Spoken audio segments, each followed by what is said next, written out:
మరి నారాయణ గారు లెక్క చెప్పండి. మీరు ఇప్పుడే చెప్పారు జగన్ తుగ్లక్కు, జగన్ అది ఇది అని తిట్టారు కదా. నిన్నైనా మాట్లాడారు నారాయణ గారు. మొన్న ఏం సార్, నిన్న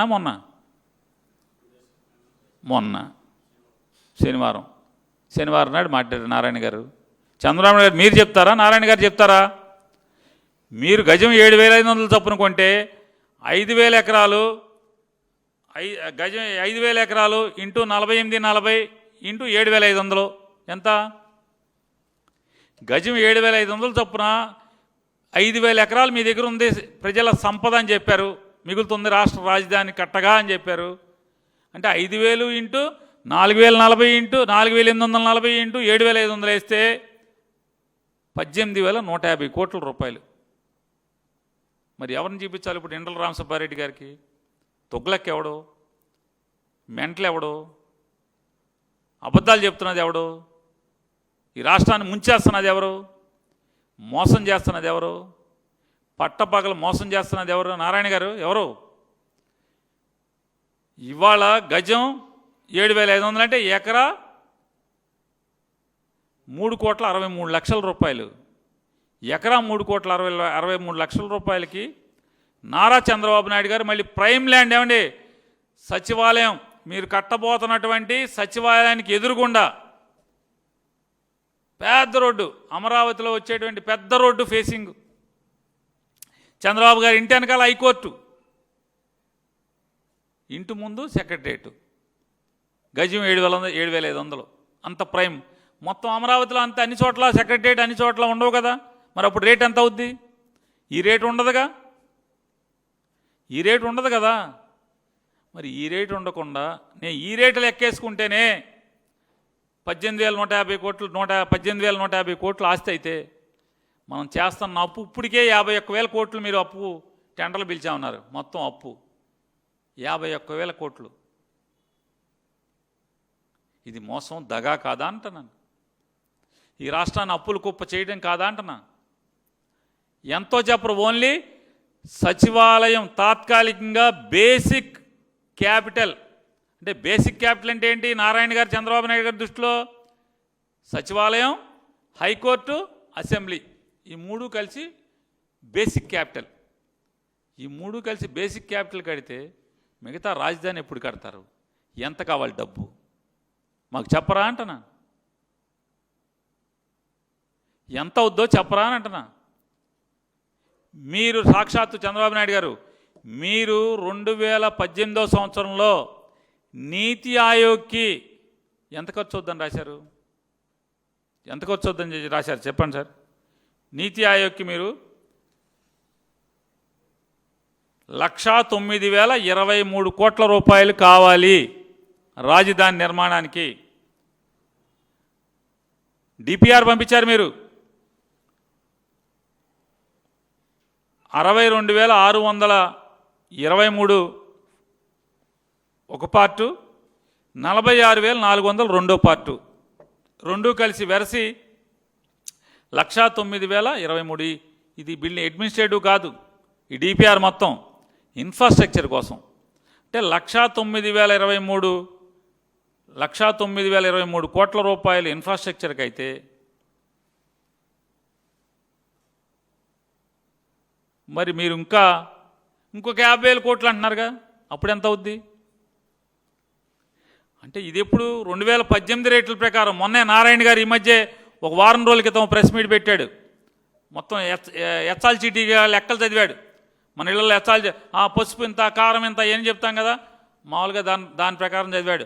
స్టీలు 40% పెరిగింది, సిమెంటు 30% పెరిగింది, ఇది ఇంత పెరిగింది, అది ఇంత పెరిగింది, లేబర్ ఛార్జ్ ఎంత పెరిగింది.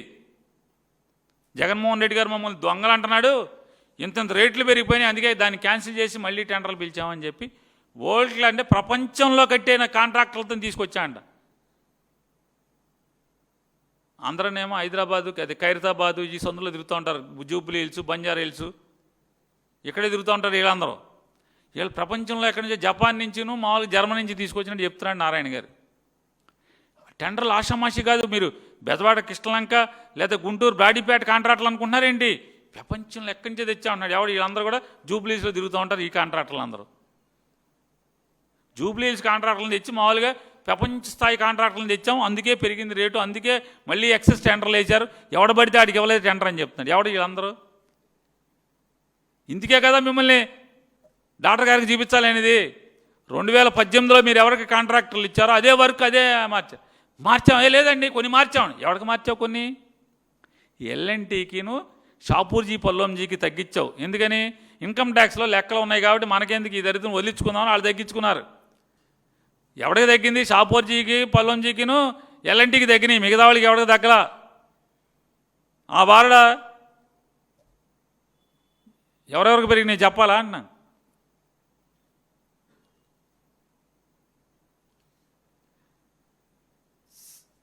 మీరు చెప్పిన లెక్క ప్రకారమే మీరు ఓన్లీ బిల్డింగ్లు కడతాకే మీరు చెప్పేది ఇప్పటికీ ఏది 51,000 కోట్లు ఏం చెప్పాడు ఆయన?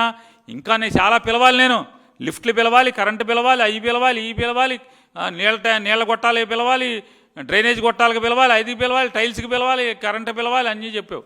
అంటే అవి ఎంత అవుతాయి? ఇప్పటికే 51,000 కోట్లు ఓన్లీ బిల్డింగ్లు కడతాకే అని చెప్తున్నాడు ఆయన. అంటే రోడ్లు వేయటానికి ఎంత అవుద్ది? ట్రంక్ రోడ్లు వేయటానికి ఎంత అవుద్ది? కనెక్టివిటీ మొత్తానికి ఎంత అవుతుంది? ఇవన్నీ చెప్పే పని లేదు. అంటే మరి 5,000 ఎకరాలు మిగిలితే ఈ 5,000 ఎకరాల్లో ఈ డబ్బు ఎక్కడి నుంచి ఏం చేయాలి? చంద్రబాబు నాయుడు గారేమో 7,500కే కొన్నాడు గజం. మరి 7,500 ఉంటే మా అయితే ఇప్పుడు ఎంత అవుద్ది? 7,500 నుంచి అయితే మా అయితే 8,000 అవుతుంది. అంతకుమించి అవుద్దండి సంవత్సరంలో. ఏమైందని? మరి గజం ఎంత అయితే మీరేం చెప్తున్నారు? ఎకరం 10 కోట్లు అని చెప్తున్నారు, 20 కోట్లు అని చెప్తున్నారు.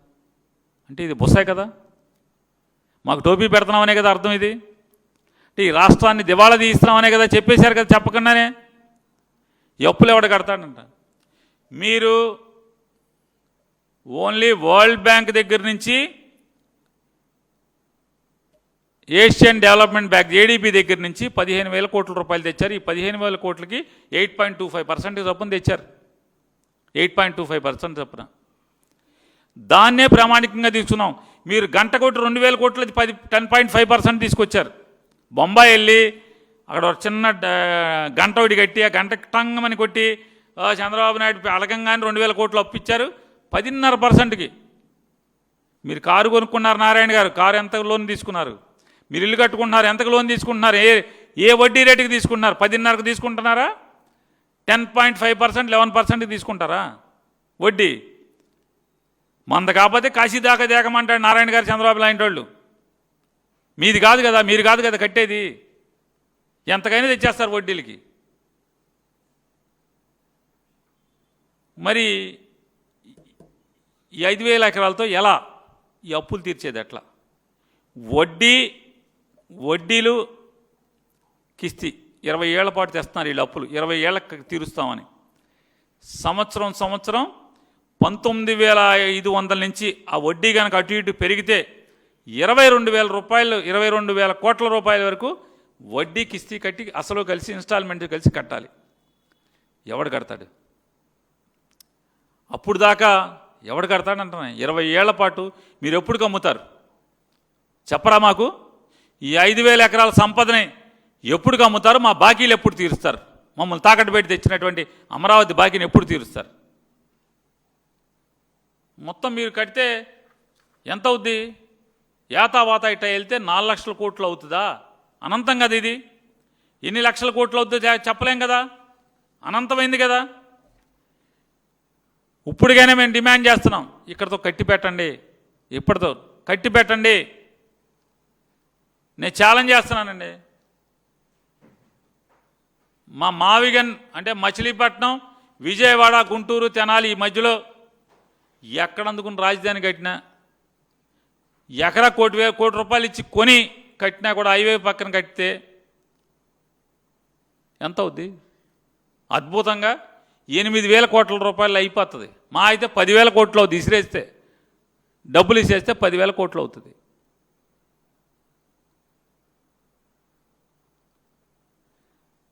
$10 లక్షల ఎస్ఎఫ్టీ హైకోర్టు 10 లక్షల ఎస్ఎఫ్టీ, మీ చెప్పిన ప్రకారం విశాలంగా 10 లక్షల అసెంబ్లీ, 10 లక్షల ఎస్ఎఫ్టీ సచివాలయం వేసుకోండి. అరే హైదరాబాద్లో నారాయణ గారు, నీకు తెలిసిన వాళ్ళు కూడా ఉన్నారు కదా, నారాయణ గారు మీకు తెలిసిన వాళ్ళు ఉన్నారు, చంద్రబాబు దగ్గర చుట్టూ తిరిగే వాళ్ళు ఉన్నారు. ఎకరా 100 కోట్ల రూపాయలకి ఆక్షన్లో పాడి, ఎకరా 100 కోట్ల రూపాయల ఆక్షన్లో పాడి అద్భుతమైనటువంటి ఇన్ఫ్రాస్ట్రక్చర్తో అపార్ట్మెంట్లు అమ్ముతున్నారు. అడుగు ఎంతకు అమ్ముతున్నారు? 10,000 రూపాయలకి అమ్ముతున్నారు. అడుగు 10,000 రూపాయలకి ఇల్లు పూర్తి చేసి అమ్ముతున్నారు. మరి భూమి విలువ తీసేస్తే ఎంత అవుద్ది? 5,000, 6,000? ఇంకేమన్నా జగన్మోహన్ రెడ్డి గారిని కిండలు చేస్తారు. ఏం తప్పు మాట్లాడాడు? హైదరాబాద్లో నేను అడుగుతున్నా, మీకు అందరికీ చుట్టాలు ఉన్నారు కదా, ఔటర్ రింగ్ రోడ్ దగ్గరలో కోకాపేట, ఆ పేట, ఈ పేట, శానాపేటలు ఉన్నాయి కదా, డబ్బున్న పేటలు. ఇప్పుడు కొత్తగా ఇంకోటి కొత్తగా ఏమొచ్చిందంటే నియోపోలిస్ ఏరియా. ఇప్పుడు బాగా ప్రతి వాళ్ళకి ఫ్యాషన్ అయిపోయింది కదా హైదరాబాద్లో.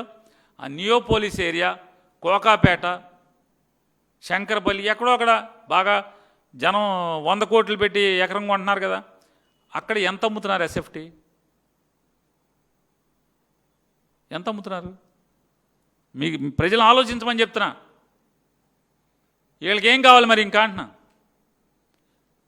నేను నారాయణ గారు చెప్తున్నాడు, వద్దండి 15,000, 16,000కి వెళ్ళిపోతుందండి. మీ జన్మలో ఎప్పుడు నారాయణ కాలేజ్ కానీ, మీ ఇల్లు కానీ, మీ హాస్పిటల్ కానీ, మెడికల్ కాలేజ్ కానీ నారాయణ గారు 15,000లో కట్టారా? చంద్రబాబు నాయుడు గారు ఇల్లు కట్టారా 15,000లో? హైదరాబాద్లో మీ ఇల్లు కట్టారండి 15,000, 16,000లో చదరపొడికి?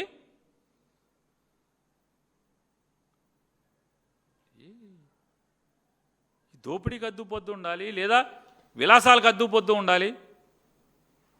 లక్షల అడుగులు అంటారు. ఏంటి, ఏం చేద్దాం ఈ రాష్ట్రాన్ని? కాదు, ఏం చేద్దామనండి? నేను చెప్తున్నా కదా, మీ ఇష్టం, నన్ను ఏం చేస్తారు చేయండి, నేను ఆ అగ్రిమెంట్ రాస్తా. అద్భుతంగా బాగా కట్టాడు రా అని చెప్పి, బాగా నానిగాడు బాగా కట్టాడు రా అని మీరే సర్టిఫికెట్ ఇచ్చేట్టుగా సచివాలయం, మీరు కడుతున్నటువంటి 10 లక్షల ఎస్ఎఫ్టీ సచివాలయం, మీరు చెప్తున్న 10 లక్షల ఎస్ఎఫ్టీ హైకోర్టు, 10 లక్షల అసెంబ్లీ, 10 లక్షల ఎస్ఎఫ్టీ అసెంబ్లీ ఇచ్చేయండి, కట్టి చూపిస్తాం. 10,000 కోట్లు ఇవ్వండి. ఎవడి కోసం ఇదంతా కూడా? ఎందుకోసం? కేంద్ర మంత్రి పెమ్మసాని గారు చెప్తున్నాడు, అక్కడ జనాభా లేదండి, ఎవడు రాడండి, హోటల్ కట్టరండి, ఎవరు 5 స్టార్ హోటల్ ఎవడో కట్టడండి, ఎవడు రాడండి, ఏ వ్యాపారం రాదండి, అది ఎప్పుడు పెరుగుద్దో తెలియదండి, ఇవాళ 1,00,000 జనాభా ఉండారండి, 2035కి 50 లక్షల జనాభా అవుతుందని చెప్తున్నాడు నారా చంద్రబాబు నాయుడు గారు. ఇది ఎంత మోసం కదండి. మీరెంత మోసం చేస్తారంటే, అమరావతి బిల్లు మీరు పెట్టినప్పుడు మిగతా వాళ్ళం మేమందరం కూడా ఏడవకుండా ఉంటాకి అసెంబ్లీ సాక్షిగా నారా చంద్రబాబు నాయుడు గారు చెప్పాడు. ఇవన్నీ ఏ జిల్లాలకు ఏమేం చేయబోతున్నాడు,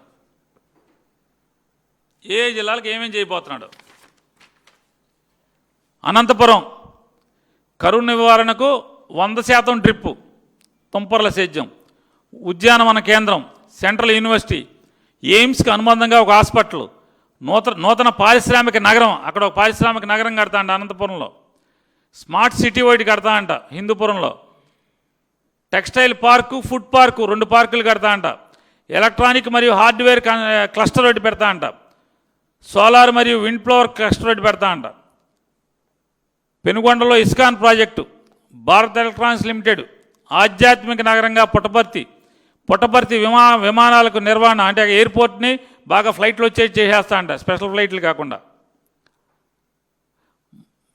విమాన మరమ్మతుల కేంద్రం అంట. విమానాలన్నీ బెంగళూరు నుంచి, హైదరాబాద్ నుంచి, విజయవాడ నుంచి విమానాలన్నీ అక్కడికి వెళ్ళి మరమ్మతులు చేసుకుంటాకి మరమ్మతుల కేంద్రం అనంతపురంలో పెడతారంట.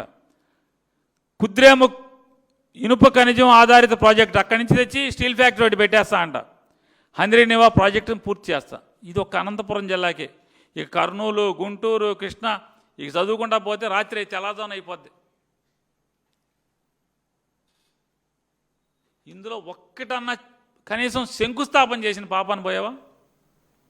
ఒక్కటన్నా ఒక ఇటుక పెట్టారా చంద్రబాబు నాయుడు గారు? ఒక్క రూపాయి కేటాయించారా?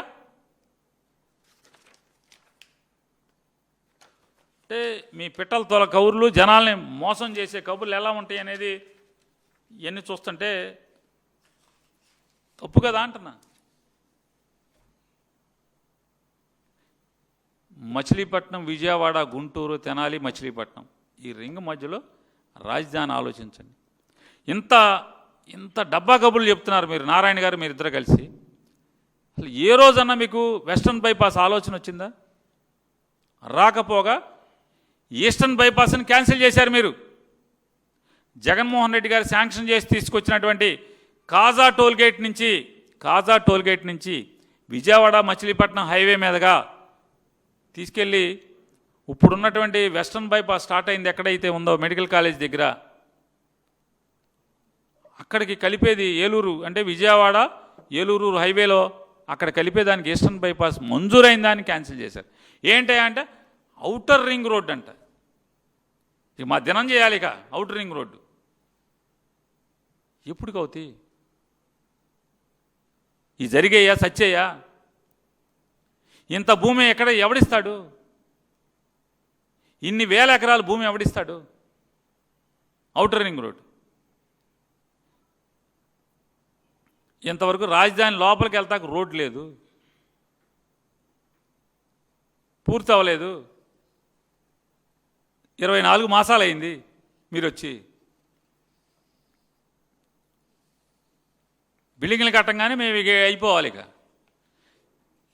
చెప్పండి, ఈ 5,000 ఎకరాలతో ఈ రాష్ట్రాన్ని తాకట్టు పెట్టి తెస్తున్నటువంటి ఈ అమరావతి పేరుతో తీసుకొస్తున్నటువంటి అప్పుని ఎవడు కడతాడు?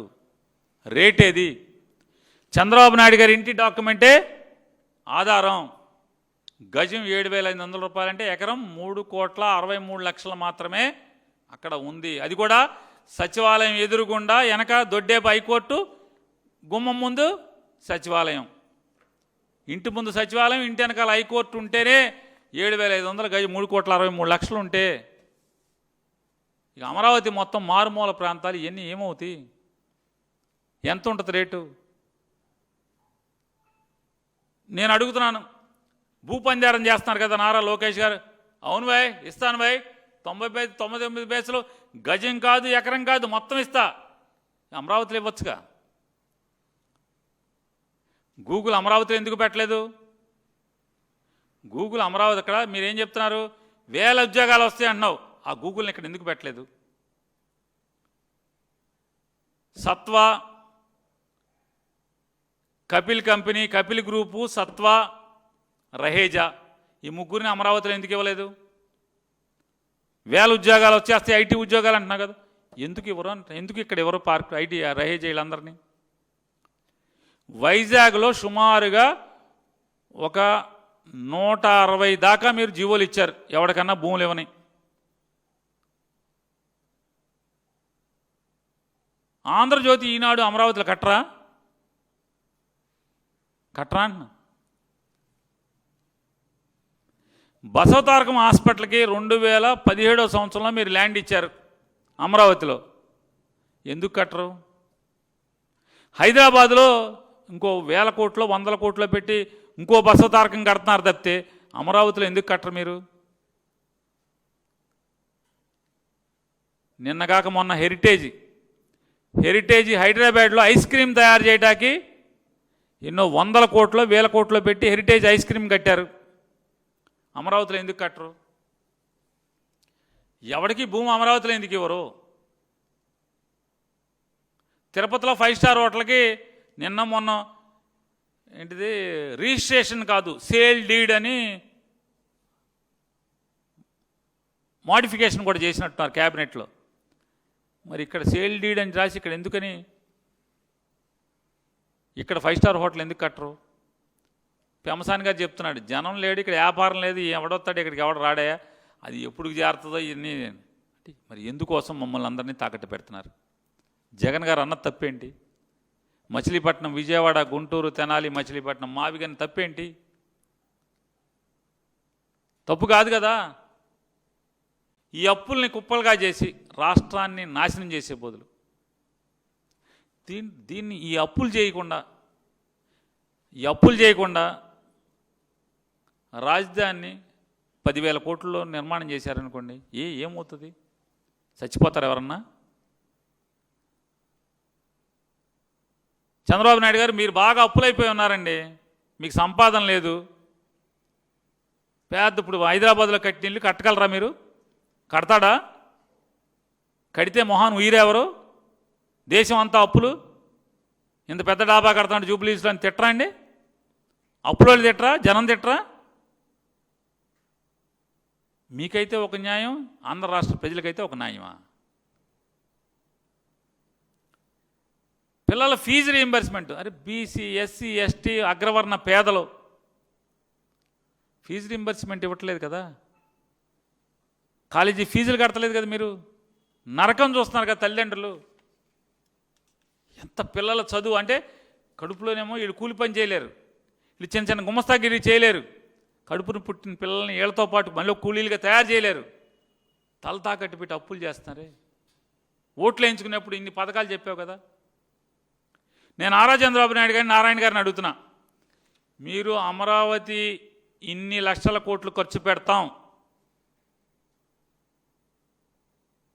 ఈ పథకాల గురించి ఒక్క మాట మాట్లాడకుండా ఫీజు రీయింబర్స్మెంట్ అని, ఆడవాళ్ళకి 1,500, నెలకు 1,500 అని, అదని ఇదని 100 అబద్ధాలు చెప్పారు కదా. సూపర్ 6 అని, సూపర్ 7 అని. ఈ చెప్పకుండా అమరావతిని 1,00,000 కోట్లు లేదా 2,00,000 కోట్లు ఖర్చు మీ అందరిని తాకట్టు పెట్టి కడతామని ఎందుకు పెట్టలా మేనిఫెస్టోలో? పెట్టకుండా ఈ పనులేంటి? ఈ పనులేంటి సార్? నీ సూపర్ 6 ఇవ్వవు, పంగనామాలు పెడతావు. ఆర్టీసీ డబ్బులు ఇస్తున్నారా ప్రతి నెల? ఫ్రీ బస్ అన్నారు కదా, డబ్బులు ఇస్తున్నారా అంటున్నా. ఏంటి ఈ ఫ్రీ బస్ వల్ల ఈ రాష్ట్రానికి సంపద ఏమొచ్చింది అని అడుగుతున్నాను. పిల్లల ఫీజులు కట్టవయ్యా చంద్రబాబు నాయుడు గారు. అరే స్కూల్స్ సగంలో ఆగిపోయినాయి, అవన్నీ బాగు చేయి. ఎంతసేపు జగన్మోహన్ రెడ్డి గారు కట్టిన స్కూల్స్ వేసిన బలాల దగ్గరికి వెళ్ళి మీరు సోకు చేసి ఫోటోలు దిగటం ఎందుకు? తండ్రి కొడుకులు పవన్ కళ్యాణ్ వెళ్ళి కొత్త స్కూల్స్ కట్టండి, పూర్తి చేయండి. ఎందుకు ఈ రాష్ట్రాన్ని నాశనం చేస్తారు? నయా పైసా డబ్బు లేదు. గోతులని జగన్మోహన్ రెడ్డి గారిని అల్లరి చేశారు. ఏమన్నా గోతులు ఎక్కడన్నా మీరు కప్పెట్టి కొత్త రోడ్డు ఎక్కడన్నా వేసారా అని అడుగుతున్నాను. ఈరోజుకి రాష్ట్రం అంతా గోతులే కదా, ఈరోజుకి రాష్ట్రం అంతా గోతులే. పవన్ కళ్యాణ్ గారు మీరు డబ్బాలు కొట్టుకున్నారా? తారు రోడ్డు లేచిపోయిందంటండి, చూసుకోండి వెళ్ళి ఒకసారి. పిల్లలతో షూటింగ్ దిగటం, ఫోటోలు దిగటం కాదు, ఆ రోడ్లు లేచిపోయిందంట మొత్తం అంతా. ఇవాళ 10,000 కోట్ల రూపాయలు ఇప్పటికి ఫీజు రీయింబర్స్మెంట్ ఇవ్వాలి, ఎవరు? 1,200 కోట్లు బీఆర్ఓ కాపీ ట్వీట్ చేసి సంకలు గుద్దుకుంటాడు. మామూలు క్రికెట్లో ఆడ 6 కొడితే లేచి చప్పట్లు కొట్టేసినట్టు ఇట్ట కొట్టినట్టు 1,200 కోట్లు బీఆర్ఓ ఇచ్చానని చెప్పి నయా పైసా లేదు, పడలేదు ఫీజు రీయింబర్స్మెంట్కి. ఛాలెంజ్గా తీసుకోవాలి. ఇండియా పాకిస్తాన్ ఆడితే అది డబ్బులు ఎవడు కట్టాడో చెప్పకుండా విమానంలో వెళ్ళి చూసి రావడం గొప్ప కాదు లోకేష్ నాయుడు గారు. ఫీజు రీయింబర్స్మెంట్ మొత్తం కట్టు కాలేజీలకి, శంషేర్గా కాలరెగరే మొత్తం నయా పైసలతో సహా. ఈ రాష్ట్రంలో ఉన్న పేద పిల్లలందరి చదువు బాధ్యత నేను తీసుకున్నానని కాలరెగరే. అంతేగాని ఆడెవడో 6 కొడితే వెళ్ళి లేచి దాని పేరేంటి జెర్సీ, ఆ జెర్సీ ఒకటి అరువు జెర్సీ ఒకటి వేసుకెళ్ళి మనం టీంలో క్రికెట్ మెంబరమా? ఫ్యాన్ అయిపోయినేమన్నా? ఎక్స్ క్రికెటర్మా మనం ఏమన్నా? ఇక్కడ రాష్ట్రం ఏమో అలోలాస్తా అని జనం ఏడుస్తున్నారు. ఆరోగ్యశ్రీ ఏమైపోయింది? ఇవాళ ఆరోగ్యశ్రీ ఏమైంది? బిల్లులు పెడితే మీ ఎమ్మెల్యేలు పిఎల్ దోచుకుంటున్నారు జనాల్ని. ఆరోగ్యశ్రీ కట్టరా? రాష్ట్ర రాజధాని పేరు మీద అందరం సర్వనాశనం చేస్తారా? ఆడబిడ్డ కింద 1,500 ఇస్తా ఉన్నారు. ఏం చేశారు? ఈ 2 ఏళ్ల నుంచి కొత్త పెన్షన్ ఒక్కటి ఇచ్చారా మీరు? అసలు ఏడుస్తున్నారు పెన్షన్ రాక. భర్త పోయిన వాళ్ళు మీ స్పీకర్ గారు చెప్తున్నాడు, అబ్బాయి అది అబద్ధం అబ్బాయి, ఏమి ఇవ్వట్లేదు, కొత్త పెన్షన్ ఒకటి లేదు, 3 చచ్చిపోతే ఊరికి అది కాగితం మీదే, మూడు చచ్చిపోతే భర్తకి, భర్త చచ్చిపోతే భార్యకి లేదు, ఆ పెన్షన్ ఏం లేదు. మంత్రి ఏమో ఉందని చెప్తాడు. స్పీకర్ చెప్తున్నాడు, నాకు తెలుసు కదా మా ఊళ్ళో ఏం జరగట్లా, అదే వేస్ట్, అది జరగట్లేదని. పెడన ఎమ్మెల్యే లేచి అడుగుతున్నాడు, ఏమంటే మా తుఫానికి పంటలు పోయినాయి, మా రైతులు మమ్మల్ని తిడుతున్నారంటే ఆవిడేం చెప్తుంది, ఆ తుఫాను మంత్రి చెబుతుంది. అంటే మరి సరుకు లేనప్పుడు ఏం చేస్తారు? డబ్బులు లేవు కదా, గల్లాపేటలో మొత్తం అమరావతి పేరు మీద అప్పులు చేశారు కదా. నేను, పవన్ కళ్యాణ్ గారు, మా అన్న లోకేష్ అన్న గారు, చంద్రబాబు గారు పగలంతా కూర్చుని, మొత్తం మా టీం అంతా కూర్చుని మేము దాన్ని సైంటిఫిక్గా దాన్ని తుఫాన్ అంటే తిప్పేశారంట, బలహీనపరిచారంట తుఫాన్ని. ఓ పక్క నువ్వు బలహీనపడితే అయ్యేందుకు, సావేందుకు, ఏమైతే ఎందుకు? పొలాలు పోయి ఏడిచిన వాళ్ళకి డబ్బులు అడుగుతుంటే మీ ఎమ్మెల్యే అడిగితే అసెంబ్లీలో, నా దగ్గర కాదు, అసెంబ్లీలో అడిగితే మంత్రి గారు చెప్పిన సమాధానం ఇది. డబ్బు వేస్తావా, వేయవా? పంట నష్ట పరిహారం ఇస్తావా, ఇవ్వా? చెప్పే సినిమా లేదు. కానీ జగన్మోహన్ రెడ్డి గారి మీద మాత్రం తగుదునమ్మా అని వచ్చేస్తారు. దేనికన్నా బతకాలి ఇటువంటి బతుకులు మనం? రాజకీయంగా ఇట్లా బతకాలా? అది ఒక బతికేనా అని అడుగుతున్నాను. నీ చెప్పు మాటలు మాట్లాడతాం. సంఘం మెచ్చాలి. మనం మాట్లాడే మాట శంషేర్ దమ్ముగా మాట్లాడారు. ఇది కాదు, ఇట్లాంటి బూతులు, తిట్లు. బాధ్యత ఏది అంటున్నా? పంట నష్టం ఇచ్చే బాధ్యత లేనప్పుడు మీ ఎమ్మెల్యే అడుక్కుంటా ఉంటే అసెంబ్లీలో మా ఊళ్ళో పొలాలకు పంట నష్టం రాలేదని ఏడుస్తుంటే సమానం చెప్పేటువంటి చేతకాంతనం మీది, సమానం చెప్పలేనటువంటి పరిస్థితి మీది. అట్లా ఈ రాష్ట్రాన్ని ఇట్లా ఏడిపించాలా, రైతులను ఏడిపించాలా అని అడుగుతున్నాను. నిరుద్యోగ భృతి కింద 3,000 ఇస్తా అన్నారు. ఏ నిరుద్యోగికి ఇచ్చారు? ఎవరికి ఇవ్వరా? స్కూళ్ళు ఆపేశారు, మెడికల్ కాలేజీలు ఆపేశారు, అమ్మకానికి పెట్టారు, ఎవరు రాలేదు. ఆఖరికి మత్స్యకారులకి ఫిషింగ్ హార్బర్లు కూడా ఆపేశారు. పోర్ట్లన్నీ నత్తనడకం సాగుతున్నాయి. అరే రామాయపట్నం ఎప్పుడు షిప్ రావాలి? ఎలక్షన్ కోడ్ ఉందని షిప్ రాకుండా ఆగితే ఈ రోజుకి కూడా దాన్ని పూర్తి చేయరు. మచిలీపట్నం డ్రెడ్జింగ్ ఆగిపోయింది. డ్రెడ్జింగ్ జరగట్లా. ఎందుకు జరగట్లా? ఎప్పటికి అవుద్ది డ్రెడ్జింగ్? ఎందుకు ఆపారు పని? డబ్బు రెడీగా ఉంది. బందర్ పోర్టు ఎందుకు నత్తనడకం నడుస్తుంది? ఎందుకు ఆగిపోయింది? ఊరికే దేగుతుంది ఎందుకని? పని జరుగుతున్నట్టు నటన ఎందుకు జరుగుతుంది? మూలపేట ఇంతే కదా పరిస్థితి. ఎందుకని? ఎందుకు చెప్పండి? అమరావతి పేరు మీద స్కామ్ చేసి రాష్ట్రాన్ని సర్వనాశనం చేసేస్తున్నారు, అప్పులు కుప్ప చేస్తున్నారు. అయ్యా, ఇప్పటికైనా ఏదైనా మన చేతకాంది, చేయలేంది, జరగంది స్లో డౌన్ చేస్తారు. ఎవరైనా సరే, ఏ వ్యవస్థ అయినా సరే స్లో డౌన్ చేస్తారు, అప్పులు తగ్గించుకుంటారు. ఏదో అన్న సామెతగా ఉంటుంది, ఉట్టికి ఎగరలేనమ్మా ఆకాశానికి ఎగురుతానందంట. ఎవరిని చూసి మనం పెట్టుకోవాలి? పులిని చూసి నక్కవాతలు పెట్టుకున్నట్టుగా మోడీ గారు పార్లమెంట్లో అంట 13,000 పెట్టి, నారాయణ గారు నేను చెప్తున్నాడు, అది కూడా 12,000 అయిందండి. 12,000 పెట్టి మోడీ గారు 7 లక్షల ఎస్ఎఫ్టీ కట్టాడు, 8 లక్షల ఎస్ఎఫ్టీ కట్టాడు, 10 లక్షలు కట్టాడు అంటున్నాడు.